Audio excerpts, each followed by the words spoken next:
మటన్తో చాలా రకాల రెసిపీస్ని అయితే చూసుంటారు, కానీ బీరకాయ మటన్ని మీరు ఎప్పుడైనా ట్రై చేశారా? అయితే ఈ వీడియోలను అయితే మీరు కూడా చూసి నేర్చుకోండి.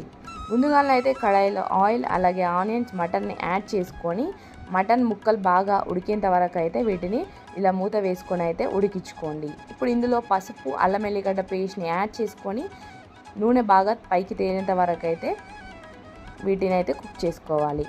ఇందులోనే పచ్చిమిర్చి పేస్ట్ని అయితే యాడ్ చేసుకొని మరొక 2 మినిట్స్ పాటు అయితే మూత వేసి అయితే వీటిని కుక్ చేయండి. ఇందులోకైతే వాటర్ అలాగే టేస్ట్కి సరిపడినంత సాల్ట్ని యాడ్ చేసి బీరకాయ ముక్కల్ని కూడా ఇందులో యాడ్ చేసి మూత వేసి అయితే వీటిని మగ్గించుకోండి.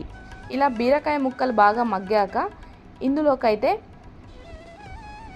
ధనియా పౌడర్ అలాగే గరం మసాలా పౌడర్ని యాడ్ చేసుకొని మరొక 10 మినిట్స్ పాటు అయితే మూత వేసి మగ్గించుకొని ఫైనల్గానైతే కొత్తిమీరతో సర్వ్ చేసుకున్నారంటే అంతేనండి, బీరకాయ మటన్ కర్రీ రెడీ.